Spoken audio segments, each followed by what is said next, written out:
Uncontrollable Chapter 7.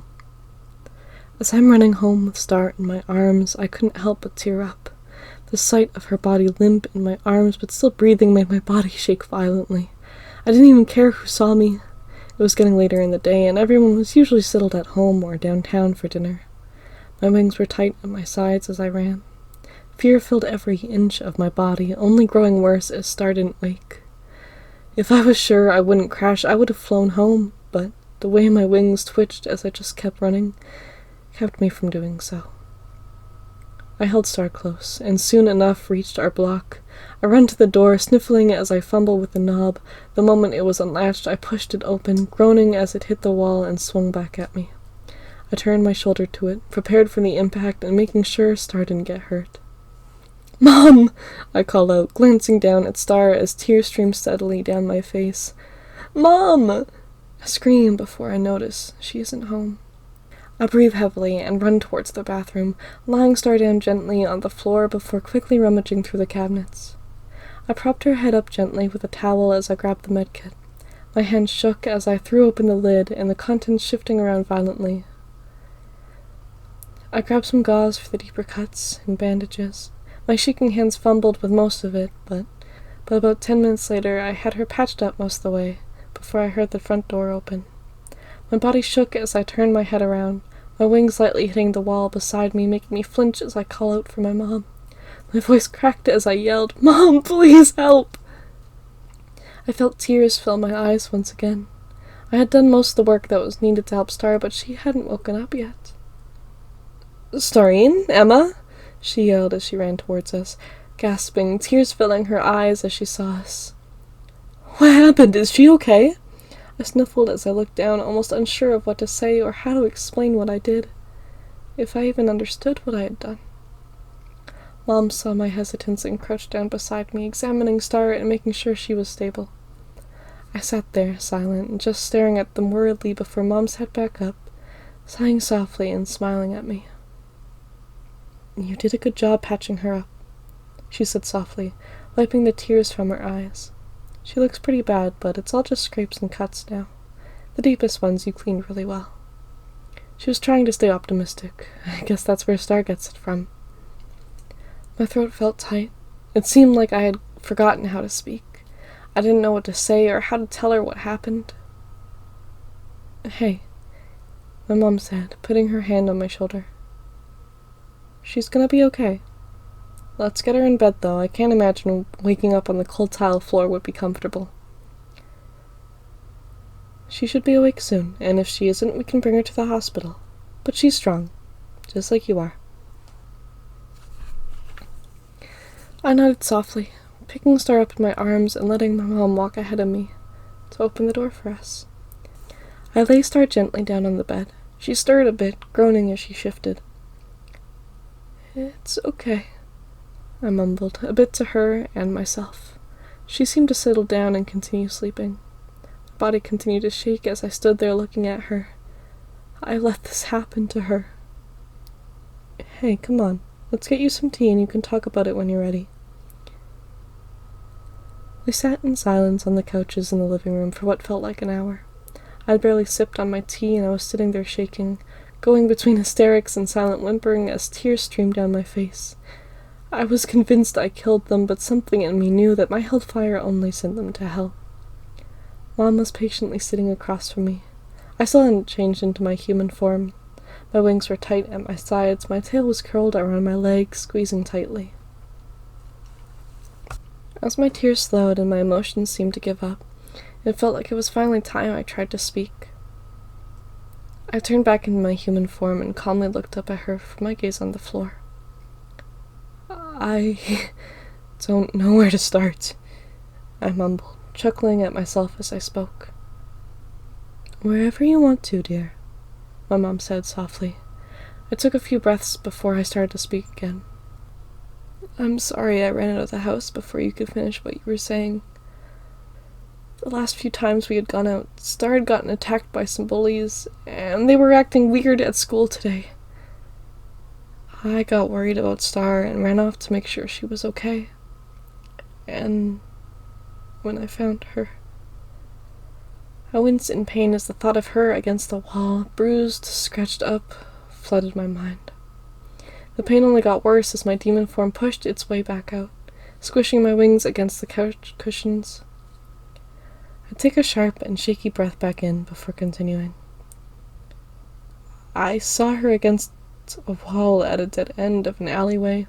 Her bike was thrown to the side. Oh, jeez, I forgot to grab it when I ran home. Hey, it's okay, we can go get it later. Or get her a new one, Mom said softly. I think it was better that you left it behind to save her. I smile up at her words before putting my wings to my sides and letting them rest beside me.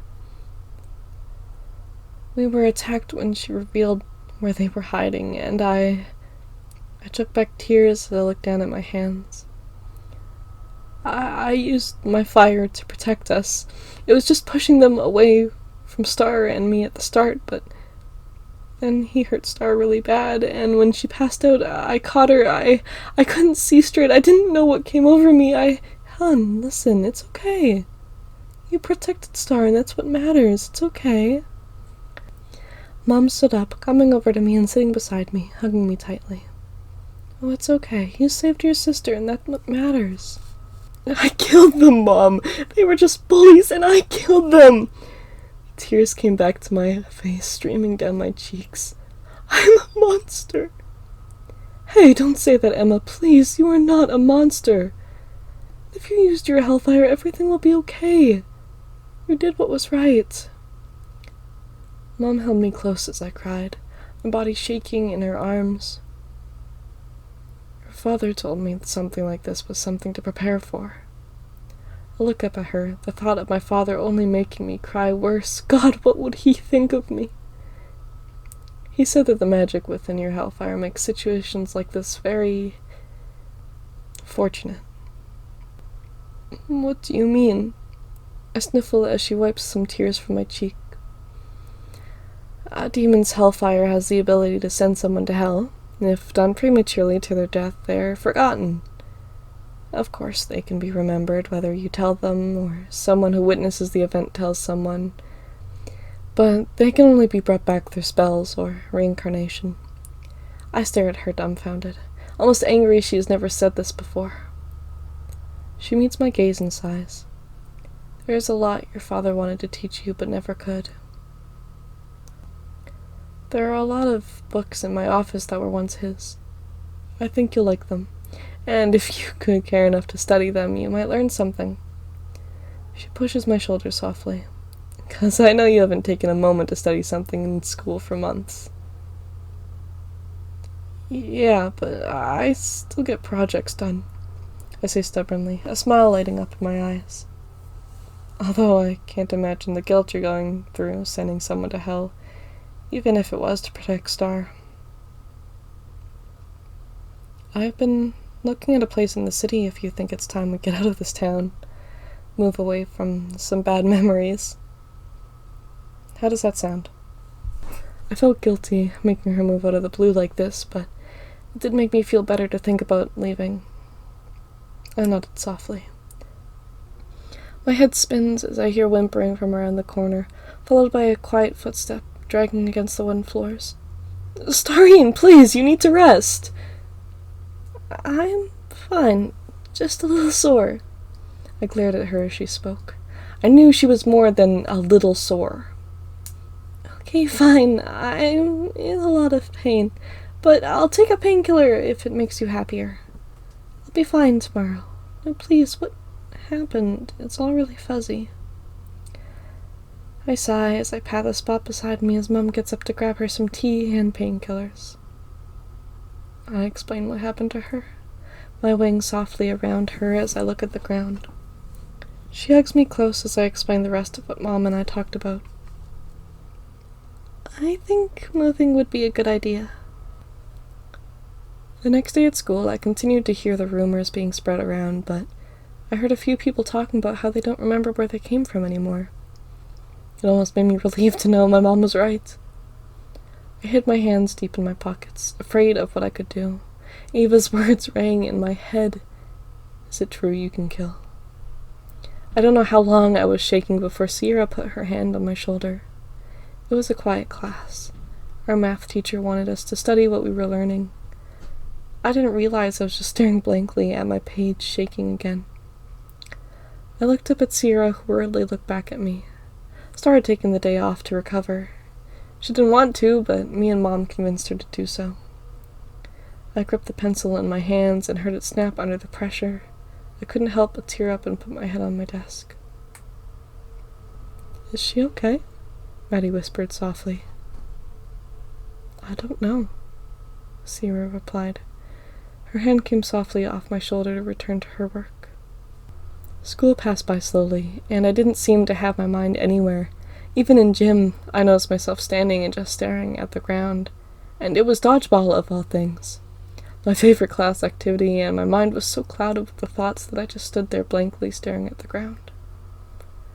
After school, I was walking home, or more like just wandering around aimlessly on the sidewalk.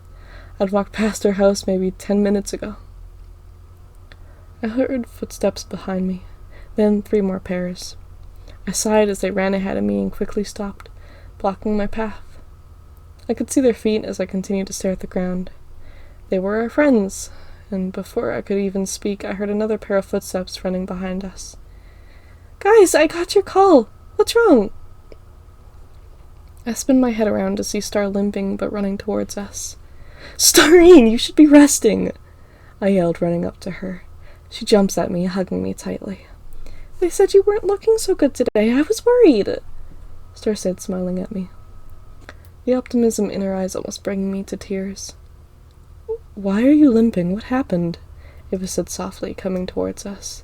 The group followed behind. My grip on Star tightens, and I hold her close, almost scared to let her go. "Guys?" Maddie said softly. Star looked over my shoulder as I kept my back turned to them, hiding the tears that were streaming down my cheeks. "Do you want to tell them?" Star whispered softly. I shook my head, but paused soon after. I feel like they deserve to know why we'd be moving away, and so do the blue.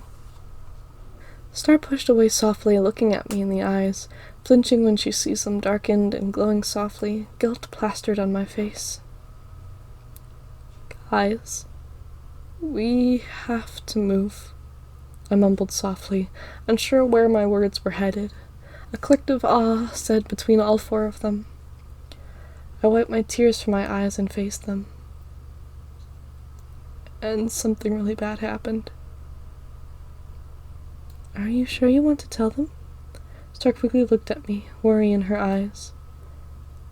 "Like you said, if they're good friends, they'll stay, right?" I try and force the optimism I see so much in her eyes. We both knew this was a very different circumstance. "Want to go to the park?" Cassie said, turning away from the group and already walking towards it. I sigh and nod, knowing it might be easier to talk to them if we're all sitting somewhere comfortable. As we got to the park, I felt myself shaking again. Cassie noticed it again and pulled Star aside to tell her. This is what she was doing in class. I've never seen someone shake like this before. It's like she's cold, but she's not. Star looked down and sighed. "She'll tell you why if you give her a bit of time to figure it out," Star quietly replied, sitting down at one of the benches.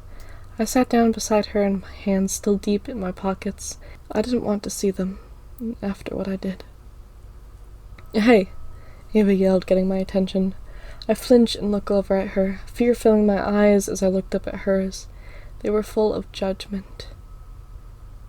"What did you do?" I stare at the ground, my hair covering my eyes as they turn black, my hands tight fists in my pockets. "Hey, let her be for once, won't you? She saved my life, and all you ever do is think she's the problem. This has gone on long enough. You whisper to me. I've heard you whisper to Cassie and Maddie about it. What is your problem thinking she's so evil?" Star yelled, limping over to her and glaring at her. I glanced between them, Sierra just as confused as I was. I at least knew about her talking with Star about how she thought of me, but the others too? I glanced back down at my hands stuffed into my pockets and couldn't help but tear up. "I think she's right this time," I mumbled, looking at Star. "No, she isn't! You saved me!" she yelled back at me, glaring more at Ava for convincing me to hate this part of myself. What happened? Cassie said worriedly, looking over at me. I felt my hands get hot in my pockets, which only made me angry at myself. My thoughts swirled in my head as Ava's voice rang in my ears. Before I couldn't take it anymore, I felt the awkward silence grow too long between us all. I can kill, I say lowly. The air around us seemed to go still as they all stared at me. I felt Ava's eyes glaring at me with hatred, but almost satisfaction.